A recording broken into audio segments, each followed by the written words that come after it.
Good morning friends. आज के इस वीडियो में हम लोग सीटेट और स्टेट के लिए सीडीपी का एक काफ़ी महत्वपूर्ण टॉपिक्स को करेंगे। इस टॉपिक से अक्सर आपको एग्ज़ाम्स में एक ना एक क्वेश्चंस देखने को मिलते हैं। तो अगर आपको कोई क्वेश्चंस न समझ में आए तो आप कमेंट बॉक्स में अवश्य लिखिएगा। मैं कोशिश करूँगा कि इसे आपको इजी से इजी वे में समझाने का। क्वेश्चन नंबर 1 क्या कर रहा है देखा जाए। कह रहा है निम्नलिखित में से कौन सा बच्चों की सामाजिक मनोवैज्ञानिक आवश्यकताओं के साथ संबद्ध नहीं है। इसमें आपको 4 ऑप्शन दिए गए हैं जिसमें से आपको देखना है कि ऐसा कौन सा ऑप्शन है जो बच्चे होते हैं उनके मनोवैज्ञानिक आवश्यकता के संबंध नहीं है। तो फर्स्ट कह रहा है शरीर में अपशिष्ट पदार्थों का नियमित रूप से बाहर निकलना। सानिध्य जिसको हम लोग संगति बोलते हैं, संगति की आवश्यकता। सी में है आपका सामाजिक अनुमोदन अथवा सराहना की आवश्यकता। डी में आपका है संवेगात्मक सुरक्षा की आवश्यकता।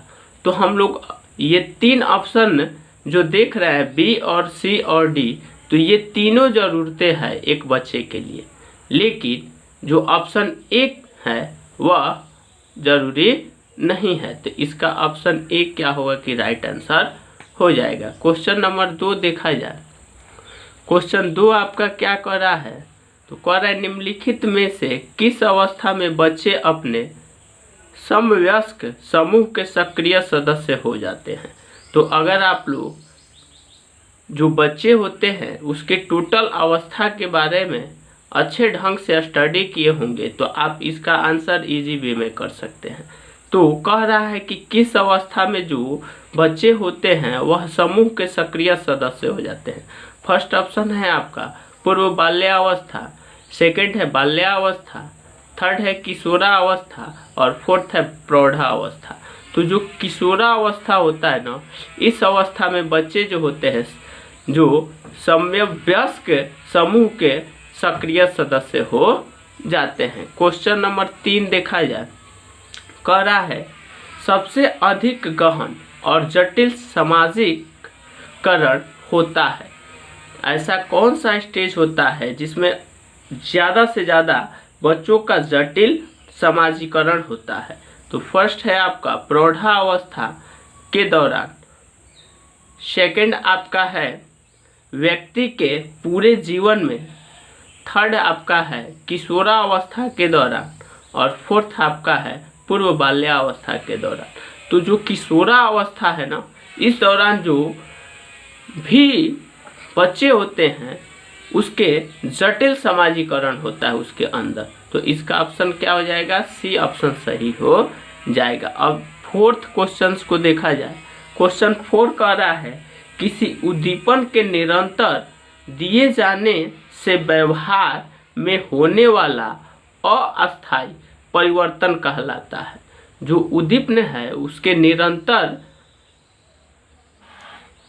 दिए जाने वाले व्यवहार से कह रहा है कि किस प्रकार के अस्थायी परिवर्तन उत्पन्न होते हैं। तो कह रहा है फर्स्ट ऑप्शन इसमें अभ्यस्तता, बी में कह रहा है अधिगम, सी में आपका कह रहा है अस्थायी अधिगम और फोर्थ में कह रहा है अभिप्रेरणा। तो इससे अभिप्रेरणा क्या होती है ना, अस्थायी परिवर्तन होता है प्रेरणा में। तो ऑप्शन इसका डी सही हो जाएगा। क्वेश्चन नंबर 5 को देखा जाए।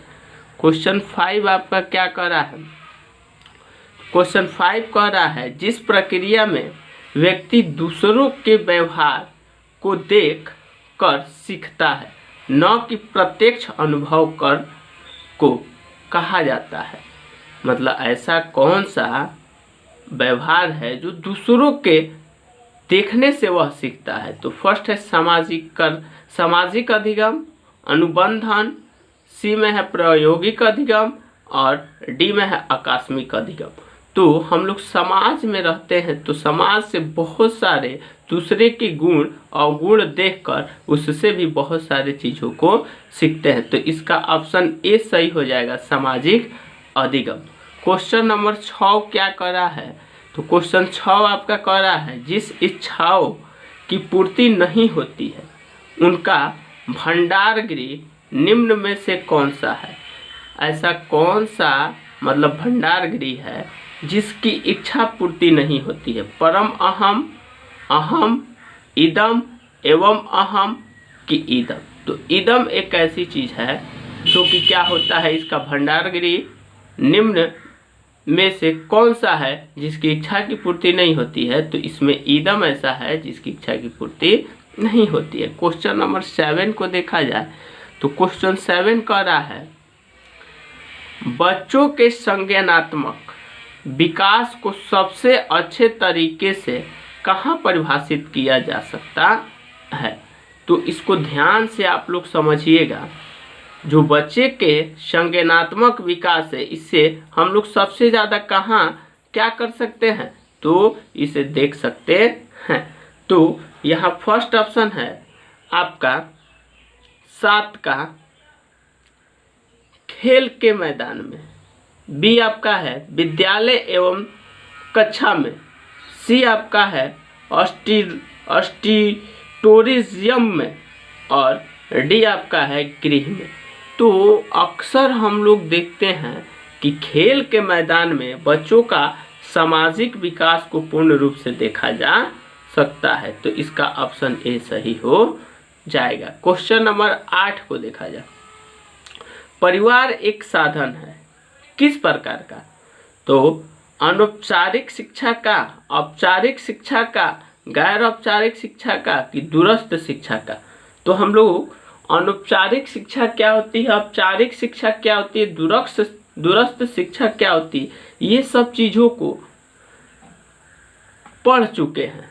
तो इसमें हम लोग को देखना है कि कौन ऐसा है जो कि परिवार एक साधन है। तो अनौपचारिक जो शिक्षा मिलती है ना, वह परिवार के माध्यम से मिल सकता है। तो इसका ऑप्शन ए सही हो जाएगा। क्वेश्चन नंबर 9 देखा जाए, एक शिक्षक विद्यार्थियों में सामाजिक मूल्यों को विकसित कर सकता है किस प्रकार से? ये क्वेश्चन बार बार आपके सीटेट में पूछे जाते हैं। तो इसको आप लोग को वीवीआई के रूप में देखना है। क्वेश्चन नंबर 8 फिर से सुन लीजिए। क्वेश्चन नंबर 9, एक शिक्षक विद्यार्थियों में सामाजिक मूल्यों को विकसित कर सकता है। ऐसा कौन सा माध्यम है जिसके माध्यम से कर सकता है? तो महान व्यक्तियों के बारे में बोलकर, सेकंड है अनुशासन की अनुभूति को विकसित कर, थर्ड आपका है आदर्श रूप से बर्ताव कर और फोर्थ है उसमें उन्हें अच्छी कहानियाँ सुनाकर। तो जब तक जो टीचर है एक आदर्श रूप से व्यवहार नहीं करेगा तो उसके सामाजिक मूल्यों में परिवर्तन नहीं ला सकता है। इसीलिए इसका ऑप्शन सी सही होगा। क्वेश्चन नंबर 10 को देखा जाए, बच्चों में संवेगात्मक समायोजन प्रभावित होता है। जो बच्चों में संवेगात्मक समायोजन प्रभावी किससे होता है? तो ऑप्शन ए है व्यक्तित्व निर्माण में, बी है कक्षा शिक्षण में, सी है अनुशासन में और इनमें से सभी। तो जो बच्चों में संवेगात्मक समायोजन होता है वह अनुशासन में होता है। तो इसका ऑप्शन सी सही हो जाएगा। क्वेश्चन नंबर 11 को देखा जाए तो क्वेश्चन 11 आपका क्या कह रहा है? क्वेश्चन 11 कह रहा है, असंगठित घर में आने वाला बच्चा सबसे अधिक कठिनाइयों का सामना का अनुभव करेगा। इसके पीछे क्या रीजन है? तो इसका आंसर आपका कौन सा हो जाएगा? ध्यान से सुना जाएगा। कह रहा है सुनिर्मित पाठों में, स्वतंत्र अध्याय में, नियोजित निर्देश में और डी असभ्य पुस्तिकाओं में। तो आपका 11 का जो ऑप्शन है सी हो जाएगा, नियोजित निर्देशन में।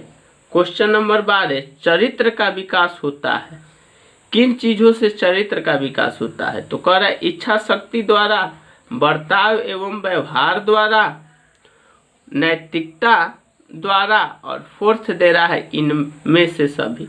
तो ये जितनी भी चीज़ें दी गई है ना, सभी के द्वारा चरित्र का निर्माण होता है। तो इसलिए ऑप्शन डी इसका राइट आंसर हो जाएगा। बालिका शिक्षा को महत्व देना उचित है, कारण क्या है इसका? तो हम लोग को कारण बताना है। तो फर्स्ट कह रहा है बालिकाएं बालकों से अधिक बुद्धिमती है। ये तो सामाजिक पूर्वाग्रह की बात कर रहा है, भेदभाव की बात कर रहा है। बी कह रहा है बालिकाएं बालकों से अल्पसंख्यक है, इसमें भी भेदभाव किया जा रहा है। क्वेश्चन इसका सी ऑप्शन में कह रहा है अतीत में बालिकाओं को बुरी तरह से विभेदित किया जाता था। तो ये आपका ऑप्शन सी सही हो जाएगा, क्योंकि पहले बालिकाओं को क्या किया जाता था कि समान अधिकार नहीं दिए जाते थे। तो ऑप्शन नंबर सी उसका राइट आंसर हो जाएगा। और डी भी इसका देख लिया जाए कि डी कह क्या रहा है इसका डी। तो डी की बात अगर की जाए तो इसमें डी आपका कह रहा था 13 का जो डी है कह रहा है कि किसी सामाजिक परिवर्तन के नेतृत्व में केवल बालिकाएं सामर्थ्य है। तो ये भी आपका भेदीकरण की बात कर रहा है, इसीलिए ये भी आपका गलत हो जाएगा। तो सी जो है वह आपका राइट आंसर होगा। क्वेश्चन नंबर 14 देखा जाए, कह रहा है 14 कि एक बच्ची को उसके पिता चहलकदमी करा रहे हैं। ये बच्ची जानती है कि चिड़िया जैसी चीज़ें होती है, परंतु उसने कभी पतंग को नहीं देखा था। पतंग को देखकर उसने कहा चिड़िया को तो चिड़िया, यहाँ ध्यान से सुनिएगा, पतंग उसने कभी पतंग को नहीं देखा था। पतंग को देखकर उसने कहा चिड़िया को तो देखो। उसके पिता ने कहा यह एक पतंग है। यह उदाहरण दिखाता है, ये उदाहरण जो है किस चीज़ को बता रहा है? ये सीटेट 2011 में पूछा हुआ क्वेश्चन है। आपका फर्स्ट है आपका ए में सम्मिलन को, फिर आपका दे रहा है संरक्षण को, बी आपका दे रहा है समायोजन, और डी दिया है वस्तु का प्रदर्शन। तो उसने चिड़िया को देखा है, उससे इसका सम्मिलन करा रही है, इसीलिए ऑप्शन ए इसका सही हो जाएगा। यहाँ सम्मिलन को बता रहा है। नेक्स्ट आपका है सामाजिक अधिगम आरंभ होता है। सामाजिक अधिगम कब आरंभ होता है? अलगाव से, भीड़ से, संपर्क से, दृश्य श्रव्य सामग्री से। तो इसका आंसर आपका जो है सी हो जाएगा, क्योंकि संपर्क जितना बढ़ेगा उतना ही सामाजिक अधिगम का विकास होगा या आरंभ होगा। क्वेश्चन नंबर 16 को देखा जाए। क्वेश्चन 16 आपका क्या कह रहा है? तो क्वेश्चन 16 आपका कह रहा है राज्य स्तर भी एक एकल गायन प्रतियोगिता के लिए विद्यार्थियों को तैयार करते समय एक विद्यालय लड़कियों को वरीयता देता है, यह दर्शाता है। तो यहाँ तो आप आसानी से इसका आंसर कर सकते हैं। तो इससे आप क्लियर कहेंगे कि यहाँ लैंगिक पूर्वाग्रह का बात किया जा रहा है, इसीलिए आपका 16 का ऑप्शन सी हो जाएगा। लेकिन बाकी के ऑप्शन को हम लोग देखें तो ए कह रहा है परियोजनात्मक उपागम, बी कह रहा है प्रगतिशील चिंतन, सी आपका था लैंगिक पूर्वाग्रह और डी आपका था वैश्विक प्रवृत्तियाँ। तो यहाँ आपका सी ऑप्शन सही हो जाएगा। क्वेश्चन नंबर 17 को देखा जाए तो क्वेश्चन 17 आपका क्या कह रहा है? तो क्वेश्चन 17 कह रहा है शिक्षा के संदर्भ में सामाजिकरण से तात्पर्य है समाज में बड़ों का सम्मान करना, और बी कह रहा है सामाजिक वातावरण में अनुकूलन और समायोजन सी कह रहा है सामाजिक मापदंडों का सदैव अनुपालन करना, और डी कह रहा है अपने सामाजिक मापदंड बनाना। तो ये समाज से रिलेटेड है, तो आप इसका ऑप्शन देखकर आप लोग भी कोशिश कीजिए कि इसका आंसर कौन होगा। तो इसका ऑप्शन बी सही होगा। सामाजिक वातावरण के अनुकूल और समायोजन करके क्या किया जाता है, तो शिक्षा के संदर्भ में समाजीकरण से तात्पर्य यही चीज होता है कि उसके अनुकूलन और समायोजन को वरीयता दिया जाए। क्वेश्चन नंबर 18 आपका क्या कर रहा है, तो छोटे शिक्षार्थियों को कक्षा कक्ष में समवयस्कों के साथ अंतःक्रिया करने के लिए प्रोत्साहित करना चाहिए, जिससे पाठ्यक्रम को बहुत जल्दी और पूरा किया जा सके। बी कह रहा है वे पढ़ने के दौरान सामाजिक कौशल सीख सके। सी कह रहा है शिक्षक कक्षा को बेहतर तरीके से नियंत्रित कर सके, और डी कह रहा है ये एक दूसरे से प्रश्नों के उत्तर सीख सके। तो हम लोग का 18 जो होगा, 18 का ऑप्शन बी सही हो जाएगा। वे पढ़ने के दौरान सामाजिक कौशल सीख सके।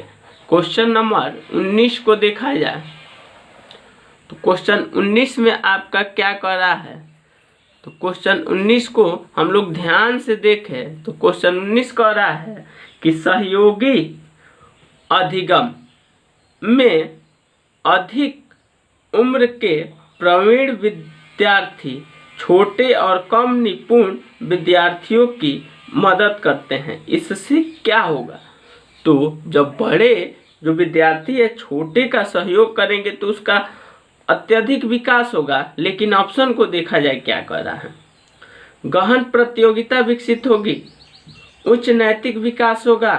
सी कह रहा है उन समूहों में द्वंद्व होता है, और डी कह रहा है उच्च उपलब्धि और आत्मसम्मान विकसित होगा।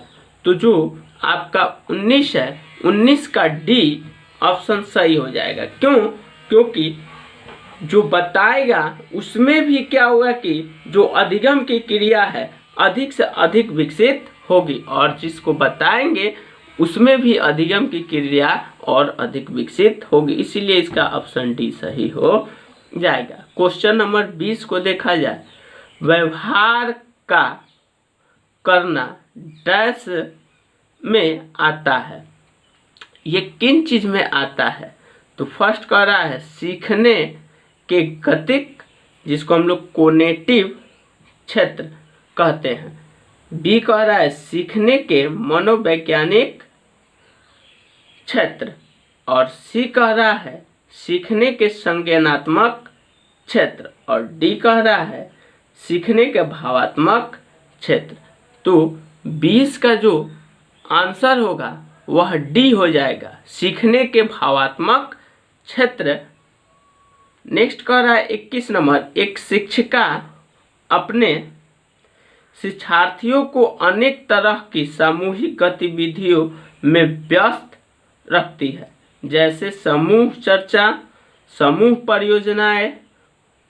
उसके अलावा दिया है भूमिका निर्वाह आदि। यदि सीखने के किस आयाम को उजागर करती है, अगर 21 की बात की जाए तो ये सबसे ज़्यादा किस चीज़ को उजागर कर रही है, तो कह रहा है ऑप्शन ए सामाजिक गतिविधियों के रूप में अधिगम। तो यही आपका आंसर सही हो जाएगा। बी कह रहा है मनोरंजन द्वारा अधिगम, सी कह रहा है भाषा निर्देशित अधिगम, और डी आपका कह रहा है प्रतियोगिता आधारित अधिगम। तो आपका ए सही इसका आंसर होगा। अगर हम लोग 21 की बात की जाए तो ये आपका 21 नंबर क्वेश्चन था, और 22 की बात की जाए तो 22 में हम लोग क्या देख रहे हैं, तो कह रहे हैं एक विद्यार्थी अपने समकक्ष व्यक्तियों के समूह के प्रति आक्रामक व्यवहार करता है और विद्यालय के मापदंडों को नहीं मानता है। इस विद्यालय के मापदंडों को नहीं मानता है तो इस विद्यार्थी को डैश में सहायता की आवश्यकता है। तो 22 की अगर बात की जाए तो फर्स्ट कर रहा है भावात्मक क्षेत्र में, उच्च स्तरीय चिंतन कौशल में, संज्ञानात्मक क्षेत्र में और डी मनोज्ञात्मक क्षेत्र में। तो जो 22 होगा इसका आंसर ए हो जाएगा। भावात्मक क्षेत्र में अगर उसको शिक्षा दी जाए तो ये सब कमियों को दूर कर सकता है। क्वेश्चन नंबर 23 देखा जाए, शिक्षकों को यह सलाह दी जाती है कि वे अपने शिक्षार्थियों को सामूहिक गतिविधियों में शामिल करें क्योंकि सीखने को सुगम बनाने के अतिरिक्त ये डैश में भी सहायता करती है। तो फर्स्ट ऑप्शन दिया है आपका दुश्चिंता और मूल्य द्वंद, और सी दिया है समाजीकरण और डी दिया है आक्रामकता। तो जो 23 है इसका ए सही हो जाएगा, दुश्चिंतन। तो 23 तक हम लोग क्वेश्चंस को कर लिए। 24 नंबर एक क्वेश्चंस को देखा जाए, एक अच्छी पाठ्य पुस्तक डैश से बचती है। तो लैंगिक समानता से आपका बी दे रहा है, बी को देख लिया जाए। बी दे रहा है सामाजिक उत्तरदायित्व से और सी दे रहा है लैंगिक पूर्वाग्रह से और डी कह रहा है लैंगिक संवेदनशीलता से। तो अगर 24 की बात की जाए तो 24 का ऑप्शन सी सही होगा, लैंगिक पूर्वाग्रह से यह बचना चाहती है। तो आज के इस वीडियो में हम लोग 24 इम्पोर्टेंट क्वेश्चंस को किए हैं। तो अगर आपको मेरा वीडियो अच्छा लगे तो इसे शेयर, सब्सक्राइब और लाइक करना ना भूलें। Thanks for watching my video. That's